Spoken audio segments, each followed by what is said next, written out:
Hello বন্ধুরা, YouTube career A to Z-এর second ক্লাসে আপনাকে স্বাগতম জানাচ্ছি। আচ্ছা, বিষয় হচ্ছে যে এই ক্লাসে আমরা যেটা বুঝতে পারবো সেটা হচ্ছে ইউটিউব চ্যানেল তৈরি করতে বা এই ধরনের কেরিয়ার তৈরি করতে ভিডিও ইকুইপমেন্ট কী কী লাগতে পারে সেই বিষয়ে আমরা আলোচনা করার চেষ্টা করব। আপনারা দেখছেনই, অর্থাৎ ইউটিউবে কি তৈরি করতে কি এই ধরনের ইনিশিয়েটিভ নিতে কি কোনো প্রকার ইকুইপমেন্ট লাগে? হুম মানে খুব হাইফাই কোয়ালিটির কোনো কিছু একটা, অথবা দামি কোনো কিছু বিষয় না, এগুলো লাগে না।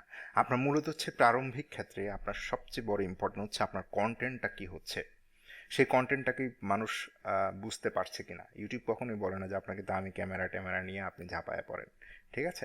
আপনাকে বলতে হচ্ছে যে আপনার কন্টেন্টটা ঠিক রাখেন, আপনার গল্পটা বলা ঠিক রাখেন, এবং এই কন্টেন্টের পাশাপাশি যাতে করে মানুষ পছন্দ করে মার্জিত কন্টেন্ট।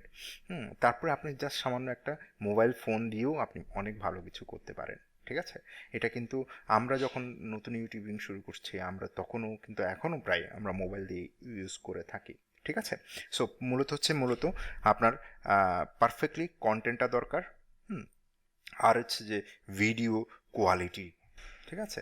এই কন্টেন্টটা কতটুকু কোয়ালিটি সম্পন্ন, কন্টেন্টটা কতটুকু আপনার মানুষের কাছে পৌঁছাচ্ছে, এবং এই কন্টেন্টটা কতটুকু আপনাকে এক ধরনের পজিটিভ ফিডব্যাক দিচ্ছে, এই ধরনের কন্টেন্ট আপনার দরকার, ঠিক আছে? সো কন্টেন্ট এবং ভিডিও কোয়ালিটিটা খুব দরকার। দ্বিতীয়ত হচ্ছে ভিডিও ইকুইপমেন্ট দরকার। কখন দরকার? যদি আপনি খুব ভালো অডিও নিতে চান, ঠিক আছে? ভালো কোনো অডিও নিতে চান তাহলে আপনার অডিও ইন্টারফেস দরকার, মাইক্রোফোন দরকার, ঠিক আছে? সো সবাই কিন্তু কোয়ালিটিটা চায়।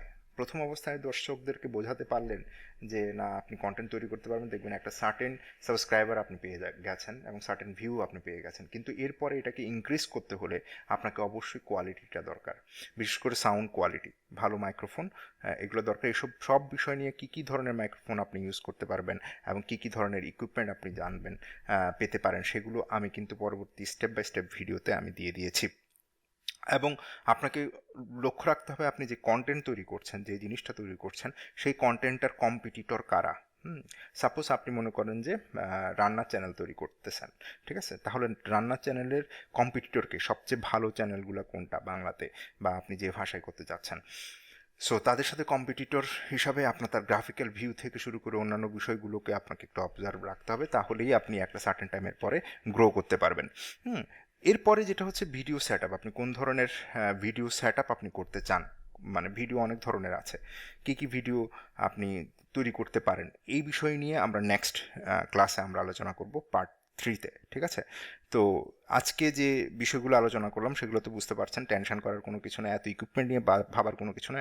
প্রথম অবস্থায় আপনাকে ভাবতে হবে কন্টেন্ট কি তৈরি করতে যাচ্ছেন সেটা, আর সামান্য একটা মোবাইল হলেই মোটামুটি আপনি প্রথম অবস্থায় কাজ চালা যেতে পারেন, ঠিক আছে? এটা হচ্ছে ক্লাসের সারসংক্ষেপ। আর নেক্সট ক্লাসে আমরা যেটা বলবো যে কী ধরনের ভিডিও আপনি সেট আপ করতে পারেন, ঠিক আছে? কোন টাইপের ভিডিও আপনার লাগতে পারে, সেগুলো আমরা মানে খুবই ভালোভাবে আপনাকে উপস্থাপন করবো এবং বুঝতে পারবেন, আপনার মাথা ক্লিয়ার হয়ে যাবে তাহলে কী কী ভিডিও আপনি বানাতে পারেন, ঠিক আছে? সেটার আইডিয়া হয়তো কিছু দিতে পারবো। ওকে, নেক্সট ক্লাসের জন্য আপনাকে স্বাগতম জানাচ্ছি।